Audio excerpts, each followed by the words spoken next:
제가 끌고 갈 시간인 것 같습니다. 제 시간인 것 같고, 지금 이 행사가 되게 포멀하게 이렇게 이루어져서 사실 뭐 저도 양복 안 입는데 양복 입고 오고 되게 딱딱한 분위기에서 진행됐던 것 같습니다. 그래서 지금 시간은 좀 딱딱하지 않은 분위기에서 사실 제 시간이니까 여기 계신 선생님들 오늘 너무 발표 좋았고요. 저희들한테 큰 인사이트를 많이 주셨는데 좀 괴롭힐 수 있는 시간이 되도록 노력해보도록 하겠습니다. 제가 처음에 모두의 인사말을 하면서 세 가지를 짧게 말씀을 드렸습니다. 첫 번째는 제가 이 컨퍼런스 소주제가 뭔가 하면은 미래 교육을 위해서 빅데이터와 인공지능이라고 하는 기술이 어떻게 사용될 수 있을까였습니다. 근데 그때 이제 아까 처음에 시작할 때 세 가지를 제가 말씀을 드렸습니다. 기억 안 나시겠죠? 첫 번째는 저희가 혁신융합대학을 만들면서 교육 커리큘럼을 많이 만드는데 학문의 세계하고 산업의 세계가 큰 고리가 있더라라고 하는 것을 제 스스로 느꼈습니다. 두 번째는 아까 제가 많은 해안들이 모이면은 현실이 된다라고 하는 표현을 썼었는데, 사실 우리나라가 기술이 새로 나오면은 아마 우리 최재형 이사님 들어보셨지만 되게 개념화 잘 시키고요. 그리고 우리나라가 제일 잘하는 게 팔로워예요. 테크놀로지 팔로워로는 전 세계 1등일 겁니다. 아마 새로운 기술이 나오면은 빨리 도입을 해요. 하지만 테크놀로지 프로듀서는 아닙니다. 그런 부분들에 대해서 좀 얘기를 나누고 어떻게 하면은 해안들이 모여서 현실이 될 건가에 대한 것을 좀 끌고 갈 거고요. 세 번째는 실제 미래 교육, 저희가 이제 현장에서 좀 이따가 잠깐 제가 소개도 하겠지만 빅데이터 사업단에서 만들고 있는 커리큘럼 중에 소위 이제 제가 만든 용어죠. P3BL이라고 Problem, Project, Prompt Based Learning을 세 개를 같이 결합시킨 툴들을 만들고 있습니다. 이런 툴들 기반으로 실제 교육 현장에서 선생님이 없어야 되는데 자꾸 선생질을 하려고 하죠. 저도 선생이지만 그런 현장에서 어떻게 선생님들을 몰아낼 수 있을까? 미래 교육에서 선생님이 없는 교육이 어떻게 가능할 것인가에 대해서 좀 토론할 겁니다. 첫 번째, 학문의 세계와 산업의 세계가 다르다라고 했는데, 제가 뭐 25, 6년 전에 교수 생활 처음 할 때 저도 좀 해안이 있는 것 같습니다. 아까 말씀드린 대로 데이터 산업이 앞으로 데이터가 돈이 되는 세상에 온다고 제가 학생들한테 강의하면서 실제로 그걸 준비했던 학생들이 산업의 리더가 되고 있고 학계의 리더가 되었습니다. 저보다 더 유명한 저희 제자들이 굉장히 많습니다. 그때 던졌던 화두가 어느 정도 현실화되고 있는 것 같고요. 근데 두 번째 화두 중에 하나가 뭐였냐면요. 앞으로는 MIT, 하버드, 스탠포드는 소위 학문의 세계가 산업의 세계를 푸싱하는 세계에서 산업이 학문의 세계를 풀링하는 세계로 올 거라고 표현했었습니다. 하버드, MIT가 좋은 저널에 퍼블리시하는 게 아니라 구글, 마이크로소프트, 아마존에서 더 좋은 논문들이 나올 거고, 그들이 논문으로 발표하지 않은 신기술을 이미 끌고 가면서 하버드, MIT, 카네기 멜론한테는 용역을 줘서 그거를 풀링하는 그런 세대가 올 거니까 너네들도 그런 꿈을 가져라고 얘기했던 게 기억납니다. 아마 좀 전에 우리 아마존에 있는 윤석찬 수석 이벤젤리스트죠, 전도사님이 아마 이제 동의하실 거예요. 제가 수업에도 그런 얘기를 많이 했었습니다. 제 제자니까 지금 가셨고요.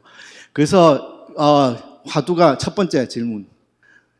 사실 컴퓨터 공학이나 데이터 사이언스에 계신 교수님들한테 제가 강의 요청을 드렸는데, 현실적으로 참 그분들한테 강의 요청을 드리면서 좀 힘든 부분이 있었습니다. 뭐 오프 더 레코드니까 다 기록은 남겠지만 실제로 현실적인 어려움 중에 두 가지가 있어요. 하나는 뭔가 하면은 교수들은 연구를 하는 사람입니다. 되게 narrow mind 혹은 뷰포인트가 딥하지만 전체적인 산업의 맥락을 잘 몰라요.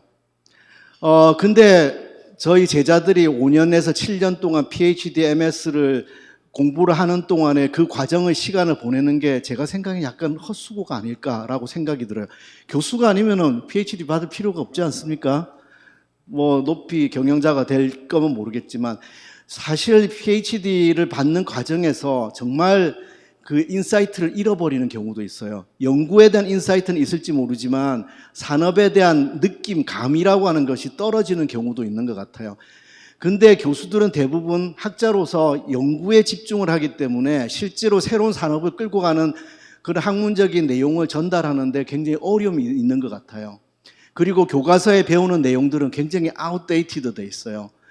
그렇다면은 뭔가 새로운 방향으로 저희가 산업과 학문의 세계를 연결시킬 수 있는 교육 과정이 개발이 돼야 된다고 생각이 들어요. 그런 부분에 대해서 옆에 계신 우리 신수정 부사장님, 제가 이제 개공 교수님으로도 모셨지만 이제 학계에 진출하시면서 좀 한 말씀 해주시면 좋을 것 같습니다. 예, 안녕하세요.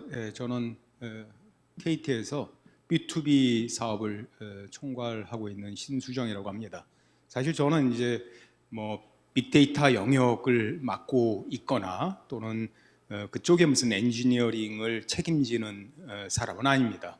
근데 이제 저는 회사의 이제 비즈니스를 책임지는 사람으로서 이러한 빅데이터 기술, 또 AI 기술, 또 이러한 훈련을 받는 학생들이 좀 어떤 방향으로 됐으면 좋겠다, 또는 과정들이 어떻게 이루어졌으면 좋겠다 하는 생각들은 좀 가지고 있습니다. 근데 이제 한면에서는요, 근데 아까 뭐 교수님께서 뭐 박사학위 하고 직장 가고 별 쓸모 없는 것 같다고 하지만은 꼭 그런 건 아닙니다. 예, 저도 이제 학위를 하고 회사 생활을 했지만은 회사 생활을 하면서 사실 제가 제일 아까운 건 뭐냐면은 학위 과정까지 사놓았던 책들을 한 권도 쓰지 못한다는 것이 제일 아까웠어요. 저는 또 분야를 다른 분야로다가 비즈니스를 했거든요. 그렇지만은 직장 생활 가운데서 제가 굉장히 배운 건 학위를 쓰면서 배웠던 그런 프로블럼 솔빙, 메소돌로지, 논문을 쓰면서 익혔던 그 문제 해결 접근법, 이런 부분들이 회사에 어떤 일을 하든지 간에 경쟁력이 되더라라는 부분들이 굉장히 중요한 요소라고 생각을 합니다. 그래서 어떻게 보면은 저는 학교에서 아주 세밀한 영역에 있어서의 전문 지식도 중요하지만은 문제를 해결하는 법에 대한 부분들이 더 다양성이 있었으면 좋겠다라는 생각이 듭니다. 지금 제가 이제 우리 빅데이터 센터에도 한번 물어봤어요. 새로운 직원들이 왔을 때 어떤 직원들이 일을 잘하느냐 이렇게 물어봤더니 재밌는 게 뭐냐면은 데이터만 연구하고 데이터 사이언스만 공부한 친구들이 일을 잘 못한대요.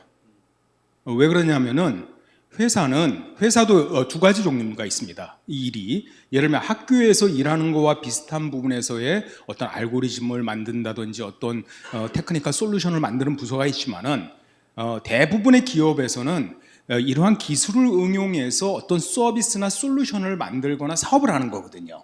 근데 후자에 있어서 필요한 거는 어떤 능력이 필요하냐면은 사실은 비즈니스를 이해하고 그 비즈니스에 따라서 문제를 해결하는 능력이 더 필요한 겁니다.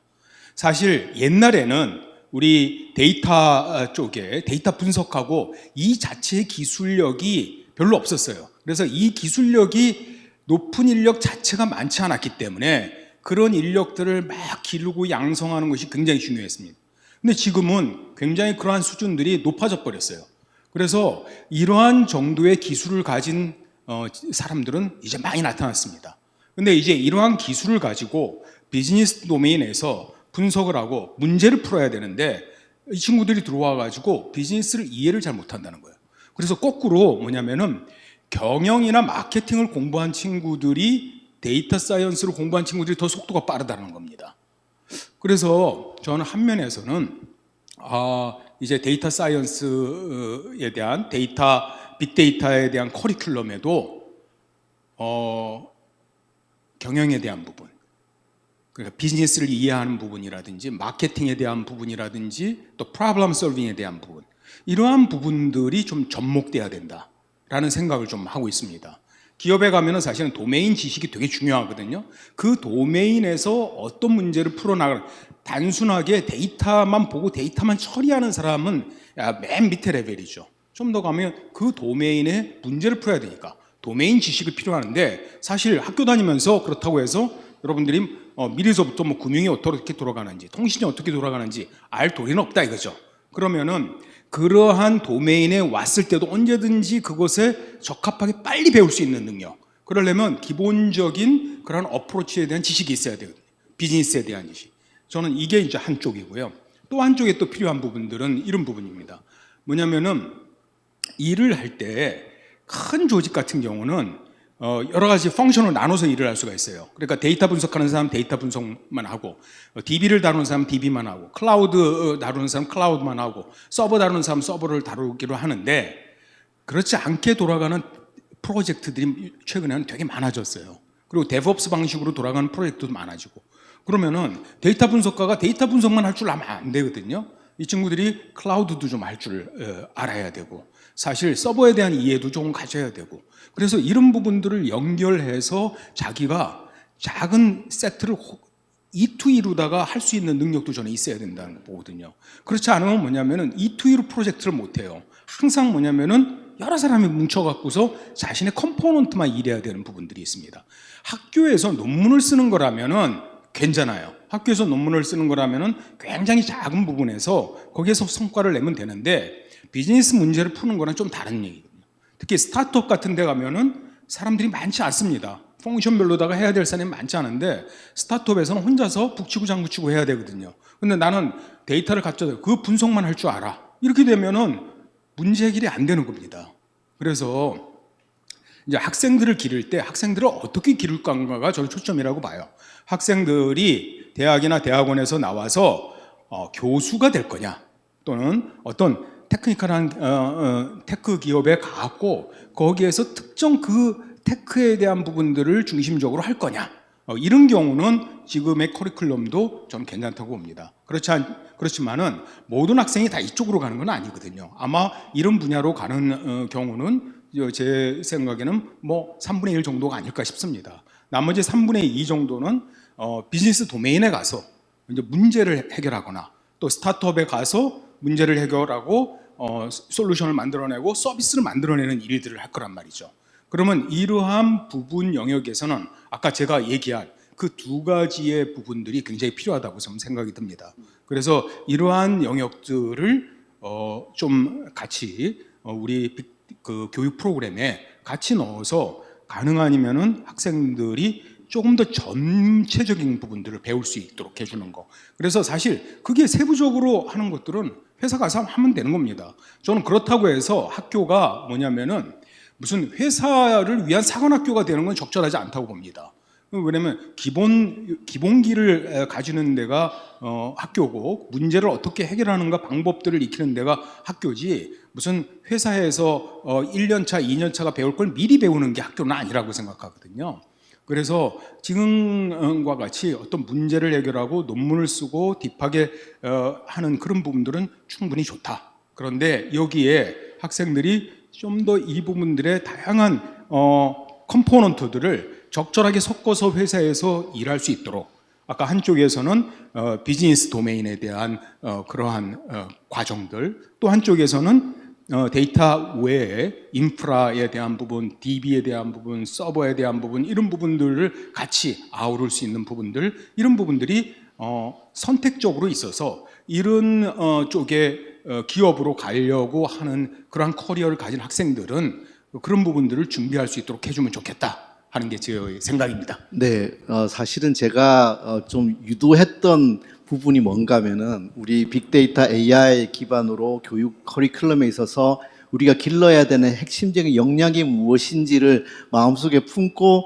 사실은 질문을 드렸는데 거기에 대한 답을 완벽하게 해주신 것 같습니다.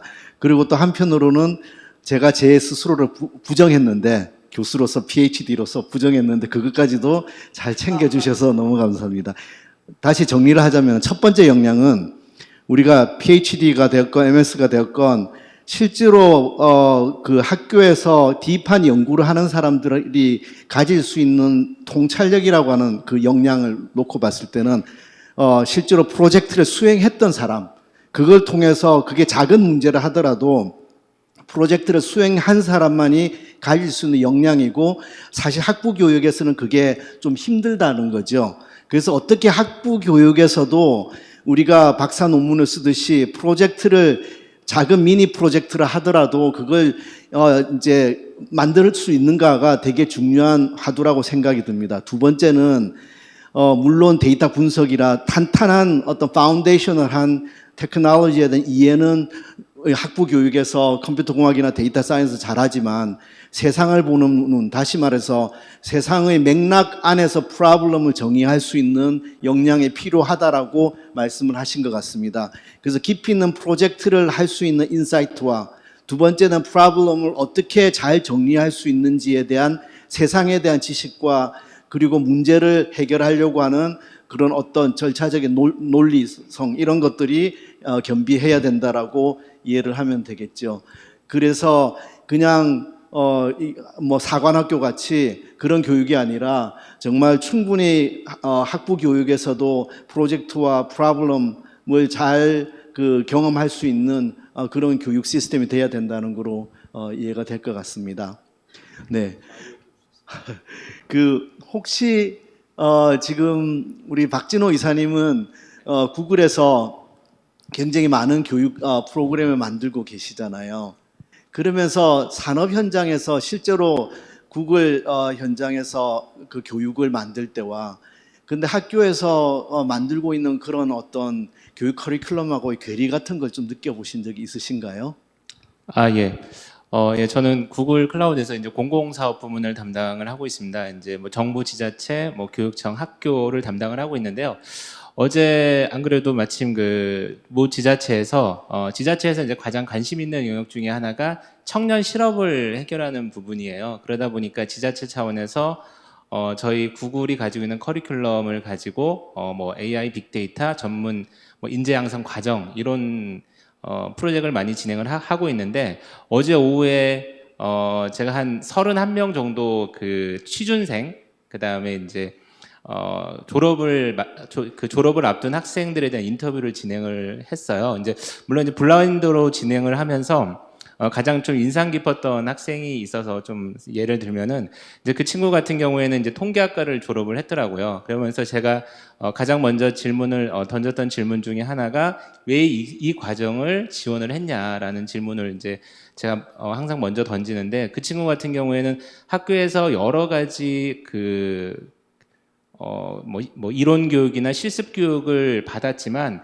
실제로 기업 현장에서 찾는 교육을 제대로 받아본 경험이 없다라고 얘기를 하더라고요. 그래서 그 친구 같은 경우에는 이제 통계학과를 전공하면서 나름 이제 많은 교육과 툴과 이런 부분을 학교 현장에서 교육을 받았지만 실제 기업 현장에서 필요한 교육을 더 받고 싶다라고 해서 이제 과정을 지원을 했는데요. 그러면서 제가 어제 제가 이제 1990년대 학번이거든요. 그래서 저도 이제 컴퓨터 공학을 전공을 했는데 제가 졸업한 학교에 웹사이트를 들어가 봤어요. 그래서 그때 배웠던 과목과 제가 그때 배웠던 과목과 지금 과목을 비교를 해보니까 바뀐 게 거의 없습니다.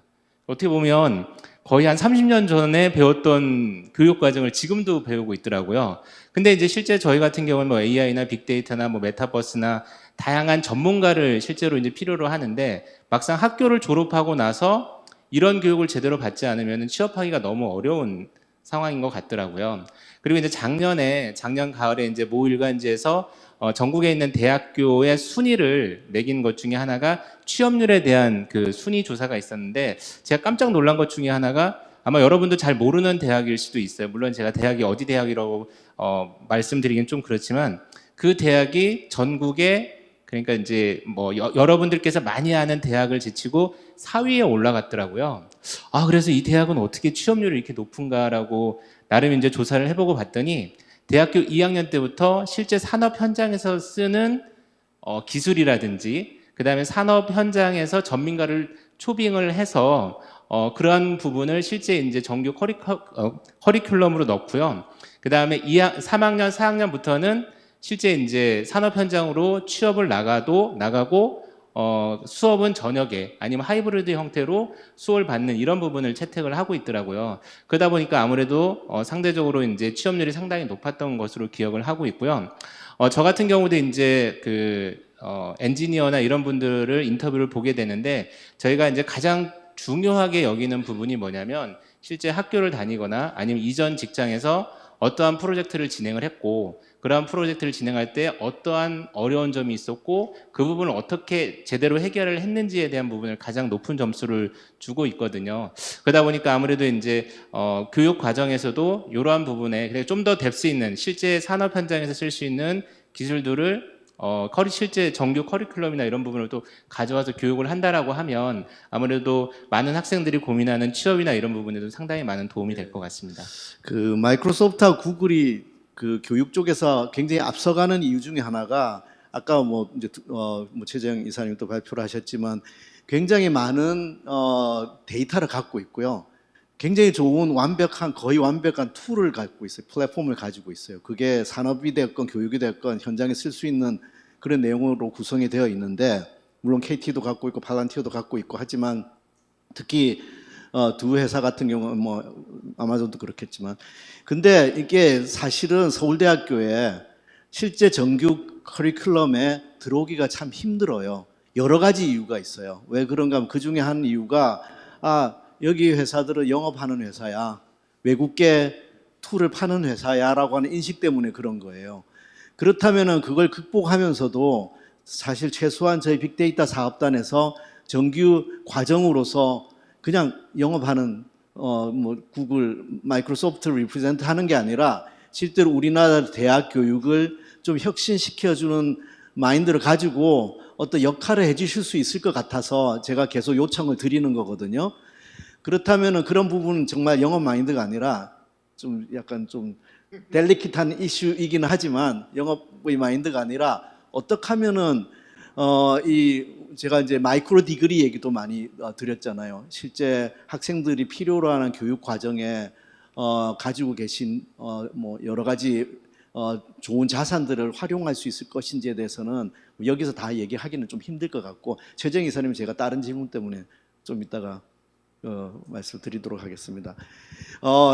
일단 교육 현장에 실제로 이제 외국 기업들이 어떻게 저희에 도움을 줄 수 있을 것인지는 저녁 먹으면서 같이 좀 심각하게 얘기를 해보면 좋을 것 같습니다. 한 가지만 좀 말씀드리면 이제 대부분의 지자체들이 아까 말씀드렸던 이제 취업이나 이런 부분에 상당히 관심이 많고 거기에 대해서 예산 투자를 사실 별로 아끼지는 않더라고요. 그러다 보니까 뭐 예산이나 이런 부분이 지자체나 아니면 뭐 이제 공공기관과 협업을 할 수 있다라고 하면 그것도 또 다른 형태의 뭐 해결책이 되지 않을까 싶습니다. 좋습니다.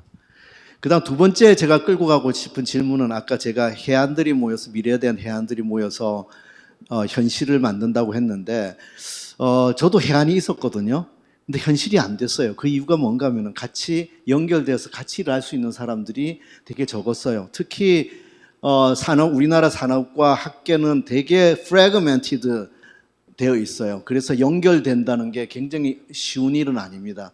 그러다 보니까 제가 마이크로소프트나 구글이나 팔란티어나 뭐 KT야 이제 우리나라 기업이니까 그렇지만 외국계 기업들한테 제가 도전을 항상 드리는 게 대부분은 영업이에요, 영업. 예, 그래서 외국에서 본사에서 생각하기에 우리나라의 마이크로소프트의 R&D 센터가 없어요. 중국에는 국경에 굉장히 큰 게 있습니다. 구글도 마찬가지고. 왜 사용자가 많고 테크놀로지에 대한 사용자들도 많고 굉장히 컨셉츄얼리 진짜 이해할 수 있는 깊이 이해하는 기술자들도 많음에도 불구하고 왜 이들은 우리나라를 그렇게 보고 팔란티어 마찬가지입니다. 예, 근데 팔란티어 같이 지금 빅데이터로 뜨는 회사인데 왜 그럴까? 저를 포함해서 고민이 되는 거죠. 제가 유럽이나 미국 이제 친구들하고 같이 일을 하면서 이 사람들이 가지고 있는 기술 뭐 보스턴에 가면 하버드, MIT 많습니다. 근데 조금해요. 랩 뭐 그쪽 랩이나 저희 랩이나 뭐 별 차이도 없습니다. 근데 큰 항공모함을 같이 만듭니다. 산업계건 학계건 간에. 그래서 이 해안들이 모여서 현실을 만드는데 거기에 동참을 하실 수 있는지에 대해서 KT와 MS와 구글과 LG U 플러스 SKT가 서로 싸우지 않으면서도 어떻게 보면은 기술적으로 사실 거의 뻔하거든요. 팔란티어가 가지고 있는 플랫폼 되게 좋아요. 뭐 MS에서 얘기했던 거의 기술적으로 저희가 만들고 있는 것도 좀 이따가 잠깐 지금 설명을 할게요. 저희가 버티컬 AI를 만들고 있고 일종의 플랫폼을 만들고 있고 프롬프트 브랜칭을 하면서 멀티 에이전트하게 여러 개의 그 엔진들이 서로 커뮤니케이션 하면서 각각 데이터 센트릭한 디스플린을 만들어서 역사학을 위한 LLM 모델도 만들고 뭐 각각 만들고 커뮤니케이션 할루시네이션 별로 없는 이런 것도 만들고 있고 knowledge 인젝션과 데이터 인젝션을 해서 랭귀지 모델과 knowledge 모델과 데이터 모델을 결합하는 이런 것들도 하고 있습니다. 수적으로 굉장히 부족해요. 저희가 가용할 수 있는 개발자. 근데 같이 개발을 하면서 교육 현장에 적용시킬 수 있는 것들을 만들어 볼 수 있는 리더십을 가지고 계시는데 그런 거에 대해서도 좀 나중에 깊이 있게 논의가 되면은 우리 신수정 부사장님 진짜 리더 중에 리더신데 그런데 저희 빅데이터 사업단에 도움을 주시면 좋을 것 같다는 생각이 듭니다. 그래서 이 질문은 뭔가 하면은 최재형 이사님하고 우리 그 팔란티어 그 수석 연구원님이시네. 서지숙. 네, 서지숙 선생님 두 분께 질문을 던지는데 어떻게 하면은 이 외국의 뛰어난 기업들이 함께 우리가 같은 어떤 해안을 모여서 현실을 만드는데 어떻게 같이 할 수 있을 것인가?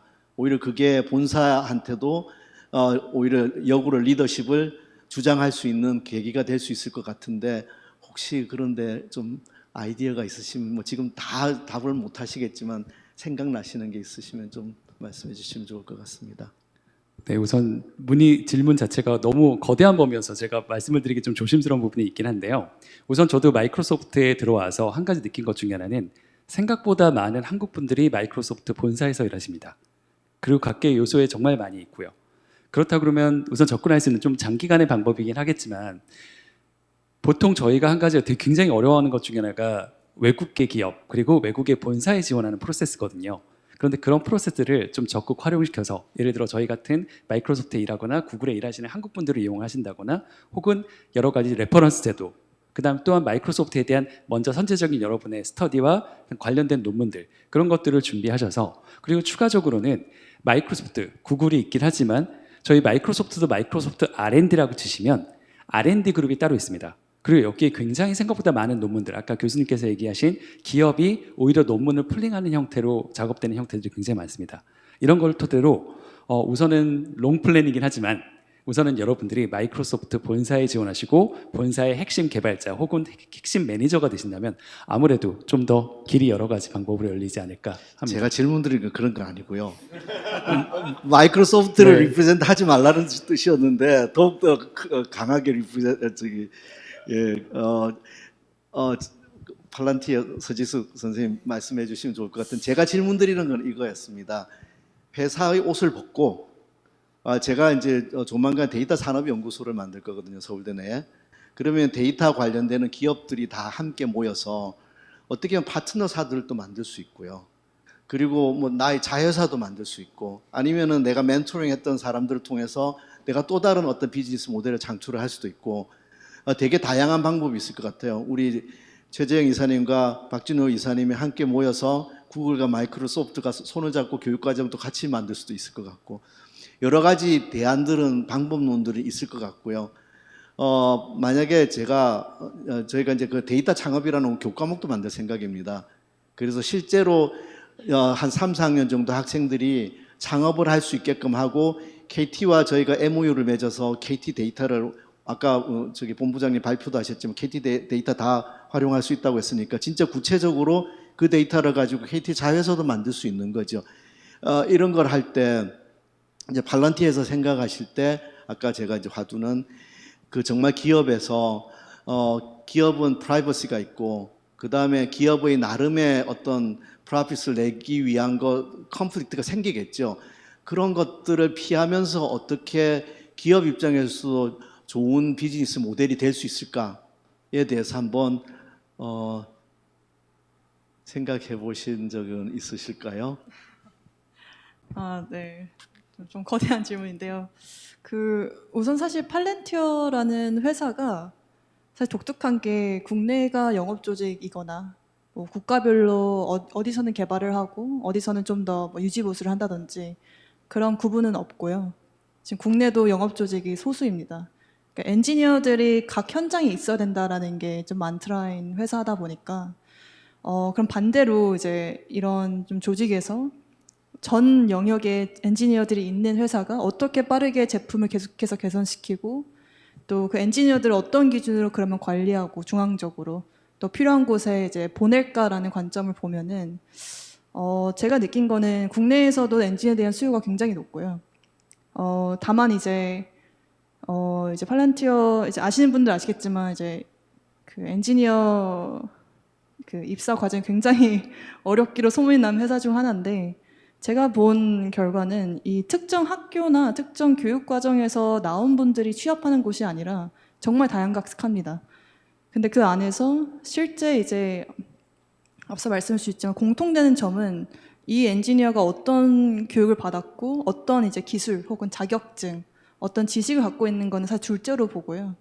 저희 대부분 엔지니어에서 이제 실제 현장에서 바로 프로젝트를 수행하는 친구들이 학부 졸업생들도 굉장히 많은데 사실 그렇게 어떻게 보면 경험이 없다고 보일 수 있는 분들이 바로 현장에 들어가서 고객을 리딩하고 솔루션을 만들어가는 역할을 하는데 그게 가능한 거는 이 문제에 대해서 그게 어떤 문제건 기술적으로 디컴포지션을 할 수 있는 능력이 있는가 그리고 가장 기본적인 어떤 컴퓨터 프로그래밍에 대한 언어에 대한 지식은 당연히 가져가야 되지만 그게 언어건 상관없이 세 번째로 새로운 어떤 러닝을 할 수 있는 부분이 되어 있는가 라는 부분을 오히려 많이 보는 것 같아요.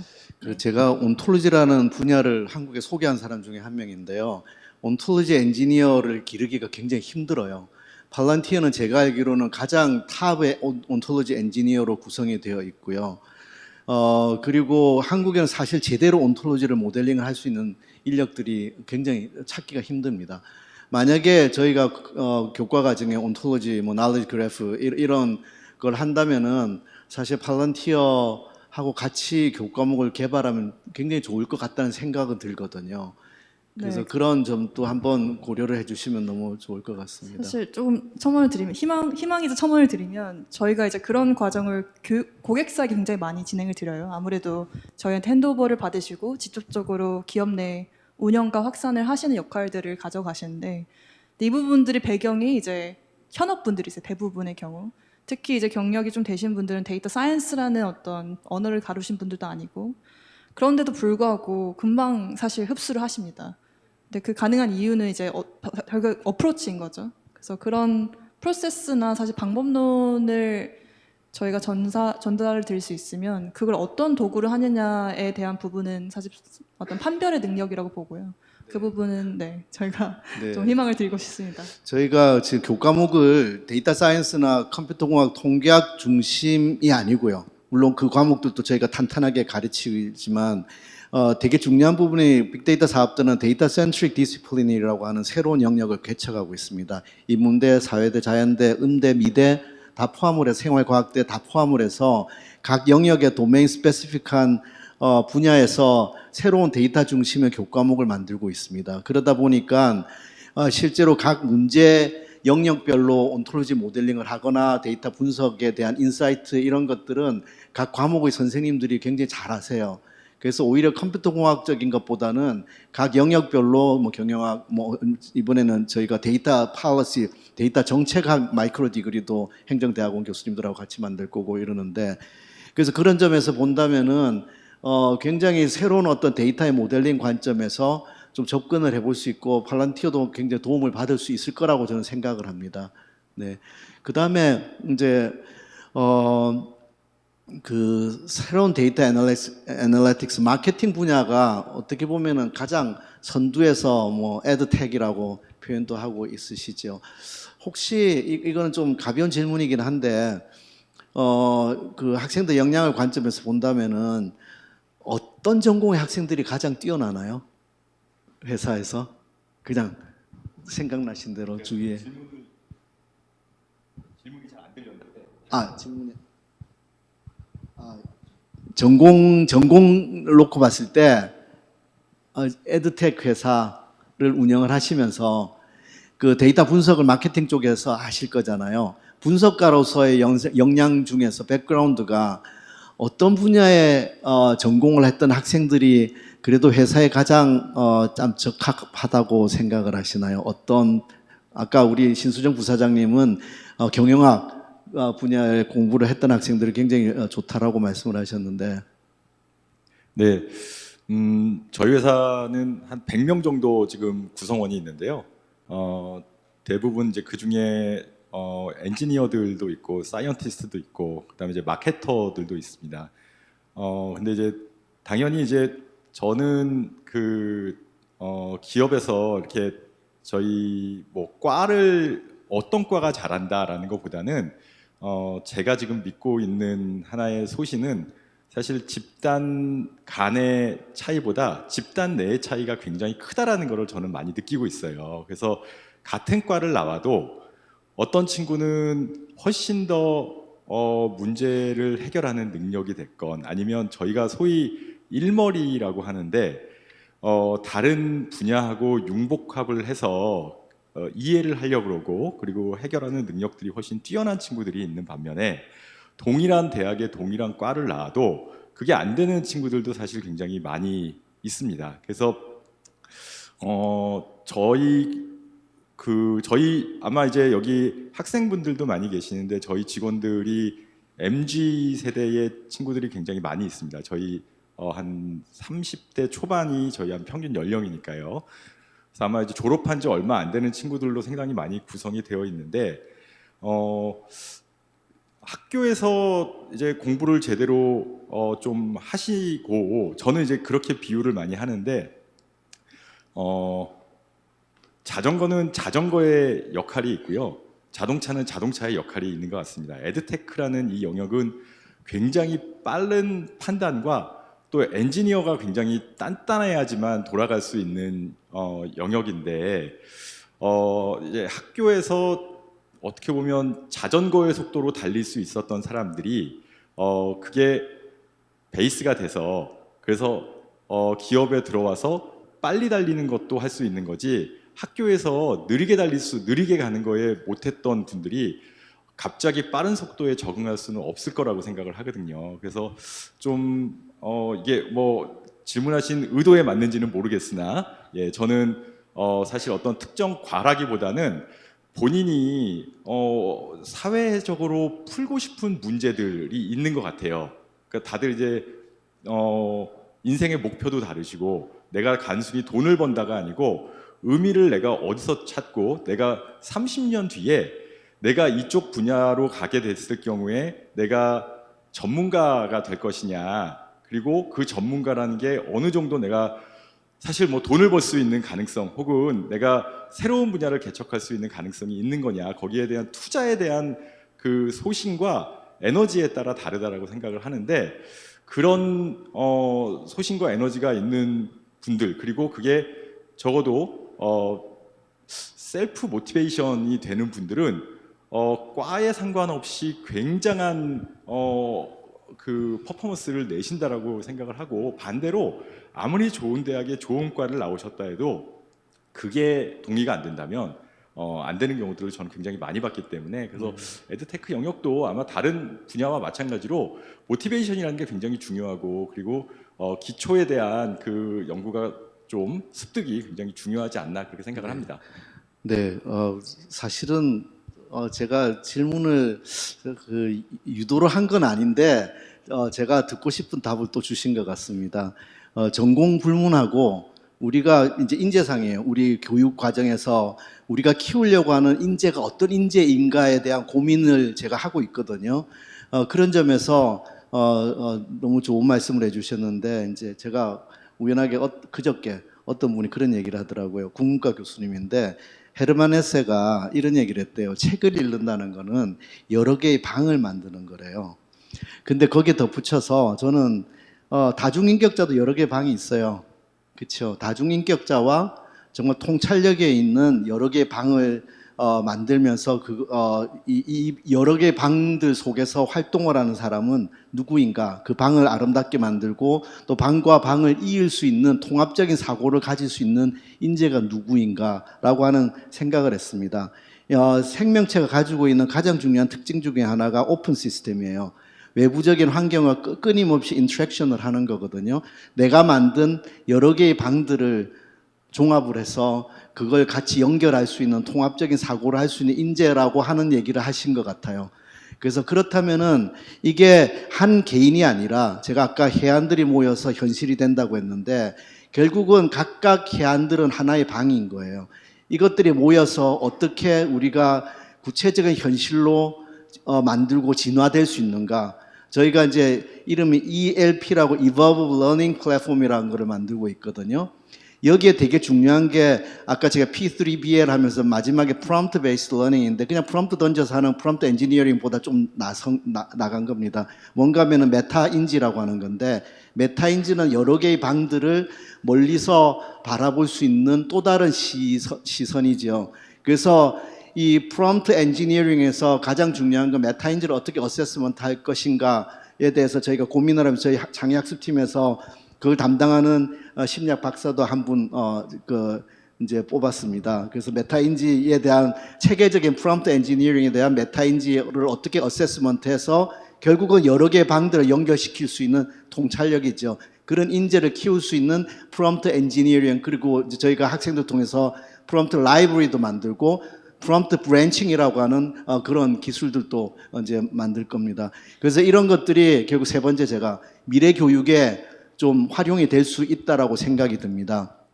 그 다음에 이제 두 분 선생님이 남으셨는데 국민연금공단은 국가기관입니다.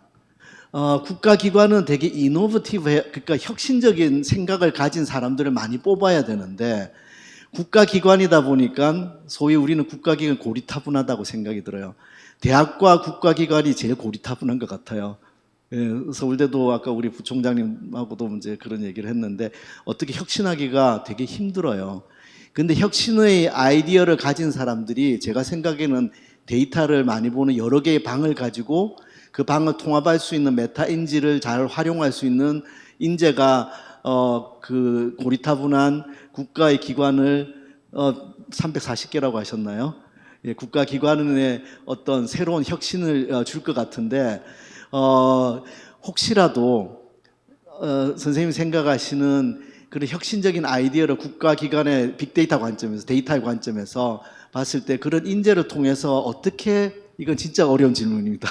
너무너무 어려운 질문이고 답이 찾기가 힘들긴 하겠지만 어떻게 빅데이터 사업들은 단순한 분석가가 아니라 국가기관의 여러 개의 방들을 연결시킬 수 있는 예를 들자면 보건복지부와 국민연금공단과 또 다른 어떤 기관들을 연결시킬 수 있는 공공데이터가 되게 단절되어 있거든요. 제가 국가공공데이터 전략위원회도 있어봤는데 국가기관에서 제공하는 데이터들은 연결될 수 있는 그런 게 아니에요. 근데 국민연금공단은 우리 전체 삶을 관장하는 기관이기 때문에 사실 데이터 연결을 통하지 않으면 안 된다고 생각이 드는데 그래서 이런 국가기관이 가지고 있는 각각의 방들을 연결시켜주는 역할로서의 국민연금공단이 갖고 계신 계획이 있을까요? 이거는 답을 제가 기대하고 말씀드린 건 아니지만 죄송합니다.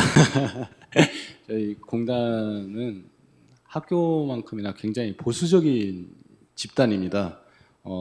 비유를 들자면 돌다리를 두드려 보고 간다고 하죠. 저희는 돌다리가 무너질 때까지 두드리는 곳입니다. 그리고 답을 정해놓고 하는 경우가 많죠. 봐라, 다리가 무너지잖아. 그러니까 처음부터 건넜으면 안 된다라는 굉장히 뭔가 수동적이고 보수적인 집단이면은 맞습니다. 제가 한 공단에 합류한 지 한 7년째 이게 돼가는데 근데 중요한 거는 계속 있다 보니까 더디지만 확실히 뭔가 조금씩 바뀌고 있다라는 것은 그러니까 전체 큰 흐름 자체를 거스릴 수는 없구나 공공기관이라고 해서 그런 것을 느꼈고 사실 공단이 보유한 데이터들 전 국민에 대한 어떤 이런 데이터다 보니까 상당히 어떤 가치들이 많아요. 교수님이 말씀해 주신 대로 건보공단의 어떤 데이터랑 같이 결합한다고 한다면 훨씬 더 많은 산업을 육성할 수 있을 것 같고 그러는데 정부에서도 그런 것들 갖다 풀기 위한 어떤 노력들을 많이 하고 있어요. 뭐 가명 정보라든지 데이터 안심구역이라든지 그다음에 동형 암호화라든지 이런 것들을 통해서 그런 문제를 해결하려고 했습니다. 2021년 정도에 저희가 신용평가 모형을 갖다가 개발한 게 있어요. 그거는 금강위에서 우리 이제 대학생들 같은 경우에는 사실 심파일러라고 해서 뭐 신용이라고 할 게 없어요. 이런 분들 같은 경우는 제도권상의 어떤 뭐 대출이라든지 이런 것들을 갖다 기대하기 힘들죠. 그렇지만은 뭐 대학생뿐만 아니라 이런 분들 이제 조금 사회적인 경력이라든지 이런 분들이 없는 분들 같은 경우에 그러는데 그래도 뭐 건보료를 잘 낸다라든지 국민연금공단에 뭐 보험료를 잘 납부하는 사람들 같은 경우에는 충분히 상환의 어떤 의지가 있으니까 이런 분들에게 그래도 신용평가를 조금 좋게 해서 좀 제도권상의 어떤 대출을 할 수 있지 않겠느냐 이런 작업을 할 때 동영암호화를 이용한 기억이 있습니다. 네, 네, 감사합니다. 저희 생활과학대학의 교수님들이 또 과목을 개설을 많이 하시거든요. 나중에 한번 소개시켜드리면은 되게 좋아하실 것 같습니다. 생활과학대학에서 생활 전반, 라이프 스타일, 뭐 라이프 패턴 이런 것들도 분석도 하시고 아마 KT와 국민연금공단에서는 관심이 많으실 것 같은데 굉장히 적극적으로 교과목 개발하고 계신 선생님들이 계셔서 한번 같이 하면 좋을 것 같습니다. 우리가 10분 늦게 시작해서 이제 딱 7분, 6분 남았거든요. 마지막으로 우리 상무님은 제가 지난번에도 발표하시는 걸 들어봤더니 굉장히 재밌으셔요. 테크놀로지보다는 어떻게 보면은 그 사람 중심으로 강의를 하시는 것 같다는 생각이 들었습니다. 시간이 한 5분 정도 남았는데 상무님의 시간이에요. 무슨 말인가 하면은 지금까지 저도 얘기를 많이 했고 다른 선생님이 말씀을 많이 하셨는데 제가 생각엔 좀 다른 관점으로 세상을 바라보는 관점이 있으실 것 같아요. 상무님이 너무 즉흥적으로 제가 또 질문을 던지는데 교육과 산업과 기술이라고 그러니까 교육과 이제 기술과 그다음 세상에서 일어나는 일들이 연결되는 포인트에 가장 중요한 게 사람이잖아요. 사람을 통해서 기술과 어떻게 보면은 삶 그리고 뭐 산업 이런 것들이 연결될 것 같은데 아마 상무님께서는 어떤 주제를 가지고도 이런 빅데이터 관련돼서 얘기를 해주실 것 같아서 마지막으로 종합해서 결론적으로 제 대신에 결론의 말씀을 해주시면 좋을 것 같습니다. 네네, 알겠습니다. 부담 뿜뿜입니다. 먼저 저희가 이 강연을 준비할 때 저희 통신사 내부, 유플러스 내부에서 굉장히 많은 서비스들을 개발하고 있습니다. 이미 부사님도 계시지만 KT나 SK나 유플러스가 다 그 통신사로서 서비스가 미디어부터 뭐 저희가 뭐 아까 암호화 또는 뭐 각종 저 물류 시스템 그리고 아까 오늘 보여드린 자그마한 서비스들 이런 것들부터 시작해서 B2C, B2B 다양한 서비스들과 플랫폼을 개발하고 있습니다. 그래서 그 중에서 이제 오늘 보여드린 것들은 강연 자체가 전부 이렇게 기술주다 보니까 저희가 정말 고민했던 것들을 좀 어떻게 보면 학계에 계신 분들한테 좀 알려드리고 싶었어요. 저는 이 자리를 빌어서 후배라고 생각하고 저희가 몇 가지 좀 말씀을 드리고 싶습니다. 이게 제가 종합을 할 수 있을지 모르겠습니다.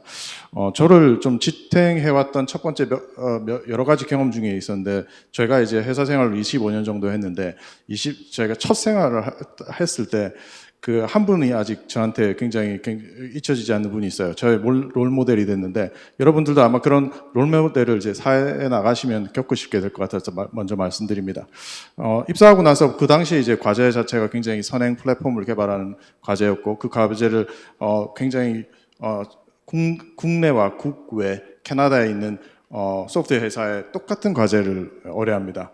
왜 똑같은 과제를 하냐면 너무나 선행 과제이기 때문에 당시에는 이제 백업 솔루션이라는 말이 유명해서 뭔가 잘못됐을 때에 대한 백업 솔루션을 똑같은 과제를 두 군데에다가 이제 실제 의뢰를 합니다. 그래 1년 후에 제가 이제 그걸 이제 입사하고 나서 저 그 과제를 이제 어떻게 됐는지 수행됐는지 과제 결과물을 제가 받으러 가는 역할이었어요. 갓 입사한 그 당시 제가 그 플랫폼을 연구하고 입사했기 때문에 거기에 전문성이 있다고 판단했는지 처음에 이제 캐나다에 그 앱체를 보냅니다. 거기서 그 당시에 중국계 교수분이셨어요.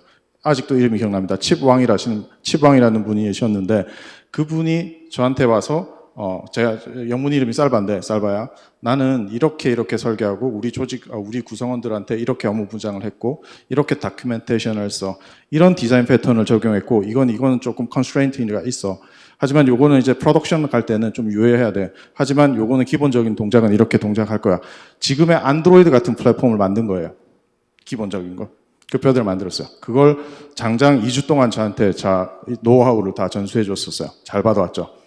똑같은 결과물을 이제 국내 업체에 가서 했었어요. 그때 모 교수님 출신의 그 당시 그 스타트업이 꽤 많아서 벤처 붐이 있어서 그래서 그 플랫폼 회사에서 이렇게 맡았어요. 다큐멘트도 없었어요. 예. 그리고 설명도 제대로 안 돼 있었어요. 뭐 철학도 없었어요. 그 당시 20년 전이니까 그때 제가 느꼈죠. 똑같은 결과물을 놓고 비교를 봤을 때 이게 정말 한국의 소프트웨어와 소위 글로벌 회사들의 소프트웨어 결과물의 차이구나. 그때 저 느꼈어요. 저 사람처럼 돼야 되겠다. 그럼 저 사람 어떻게 됐냐 봤을 때 오늘 교수님 이 자리를 제 정말 좋은 방법 중에 하나가 뭐냐면 학계와 아이보리 타워와 인더스트리의 간격을 계속 줄이려고 하시는 엄청난 노력을 하세요. 저는 그게 굉장히 힘든 일이면서 학생들한테 도움이 된다고 생각합니다. 그때 그 교수님도 그 학계에 있으면서 학계가 갖던 그 지식과 개념들을 계속 프로덕션에 접목시켰어요. 그걸 우리가 아시다시피 우리가 지금 모두 보는 프로덕트와 서비스들은 그 엄청난 프로덕션의 생산 공정을 거쳐서 나온 것들이에요. 프로덕션 되지 않은 것들이 엄청 많아요. 그런 건 우리가 기억 못하죠. 그래서 중요한 거는 프로덕션. 그러니까 우리가 계속 서비스를 내놓고 프로덕션에 갈 수 있어야 돼요. 연구만 해서 좋죠. 연구 잘하는 거 좋습니다. 그것도 어딘가에서는 어떠한 세상의 한 문제를 풀어야 가치가 있는 거라고 생각해요. 그래서 여러분들이 배우는 이 빅데이터나 AI 주제를 기술 자체로 보지 마시고 이게 실생활에 어떻게 쓰여질지 작은 사이드 프로젝트를 하셨으면 좋겠어요.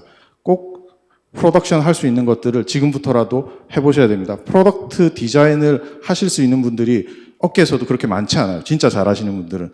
그래서 하는 것들을 꼭 프로덕션을 작게 사이드 프로젝트를 좀 하셨으면 좋겠다는 게 하나 있고요. 또 하나는 요즘은 그 센터 오브 커뮤니티, 그러니까 실제 실천 공동체라고 하는데 의외로 커뮤니티들을 외국의 친구들은 굉장히 잘 활용합니다. 미국 같은 경우에는 예를 들어서 이제 뭐 노에스킬 DB 같은 경우는 카산드라 같은 것들 커뮤니티 뭐 각 지역마다 다 있어요.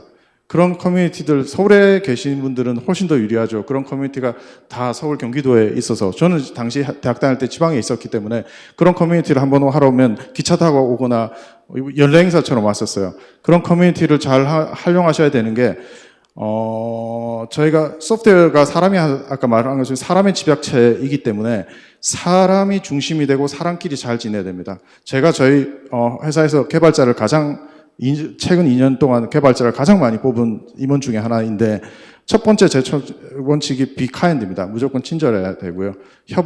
그래서 그런 친절함, 협업하는 방식을 커뮤니티에서 배우셨으면 좋겠어요.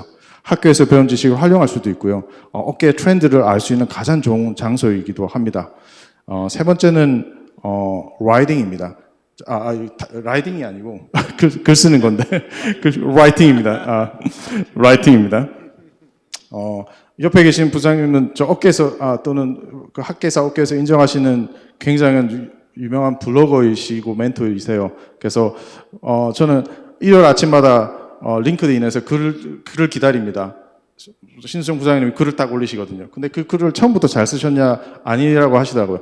지속적인 글쓰기가 필요한데, 왜 개발자한테 글쓰기라고 하는데, 다큐멘테이션은 커리큘럼 중에 첫 번째 받아야 될 겁니다. 여러분들이 만든 것들을 설계하는 것들이 나중에 가서 이렇게 정리하는 게 아니라 이미 처음부터 그려가면서 그려가면서 피보팅하면서 이렇게 가셔야 되고 그 글을 쓰는 것들은 사고의 전환을 불러옵니다. 그래서 블로그를 꼭 이렇게 하시면서 여러분이 학교에서 배웠던 교수님들한테 배웠던 것들을 누군가는 필요로 할 거예요. 그걸 자기가 해석해서 이 부분은 정말 필요한 부분이야 이렇게 해서도 좋으니까 그렇게 요새 그렇게 하시는 걸 저는 좀 권장드리고 싶습니다. 오늘은 제가 그냥 선배 학교에 와서 그런지 선배랍시고 이런 말을 좀 하고 싶었어요. 좀 양해해 주십시오. 네. 감사합니다. 제가 사람 중심에 대한 얘기를 해달라고 했더니 딱 정확하게 사람 중심에 대한 말씀을 하셨습니다. 제가 마지막 결론만 내도록 하겠습니다. 상무님 말씀하신 대로 저희는 사람을 키우는 곳이거든요. 어쨌든 미래 교육에 있어서 사람이 중심이 될 수밖에 없고, 아까 제가 산업과 교육과 그리고 기술의 가운데 어떻게 사람이 중심이 될 수 있는지를 말씀을 드렸는데, 저희 교육과 과정은 앞으로는 거의 다 온라인에서 모듈화되어 있는 교육 과정을 만듭니다. 20분짜리 모듈들이 결합이 돼서 레고 블록 같이 진화 가능할 수 있는 그런 교육 과정을 만들고, 온라인에서 플립 러닝으로 오고, 실제로 수업에서는 프로젝트 기반으로 P3BL 제가 말씀드린 여러 가지 AI 툴과 결합된 자기 주도적인 학습이 가능할 수 있는 툴과, 그리고 데이터 중심의 어떤 학습의 환경과, 그리고 그 다음에는 인간적인 멘토 중심이에요. 가장 중요한 게 어떻게 하면 멘토를 잘 키울 수 있을 것인가.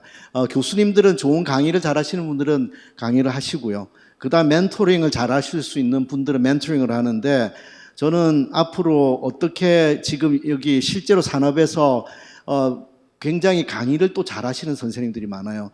여러 명의 선생님들을 모아서 그분들이 성장할 수 있는 플랫폼을 만들 생각입니다. 학생들뿐만 아니라 강사자들, 강의자들, 교수자들도 성장할 수 있는 플랫폼을 만들어서 사람이 함께, 멘토와 멘티들이 같이 함께 성장할 수 있는 플랫폼을 만들고요. 그 중에 하나가 제가 이제 피어 멘토 제도를 만들어서 학생들이 학생들을 멘토링 할 수 있는 그런 제도도 만들 생각입니다. 그래서 여러 가지 계획도 하고 있고, 어느 정도 저희가 만든 것도 있고, 그런데 지금 저희 사업단만 하는 것이 아니라 아까 말씀드린 대로 해안들이 모여서 현실을 만들 수 있는 그런 에너지, 이런 것들이 공유될 수 있는 장이 되기를 바람하지 않습니다. 되게 딱딱한 분위기의 컨퍼런스였지만, 그리고 많은 분들이 참여를 하지 않아서 조금 썰렁한 분위기였지만, 제가 생각에 우리 선생님들 통해서 많은 인사이트를 얻었고요. 그리고 이걸 통해서 실제로 저희 사업단이 성장하고 진화하는 그런데 정말 그런 분들이죠. 사람이죠. 사람 중심으로 우리가 함께 할 수 있다는 게 굉장히 큰 영광이고 되게 의미 있는 자리라고 생각이 듭니다. 네, 감사합니다.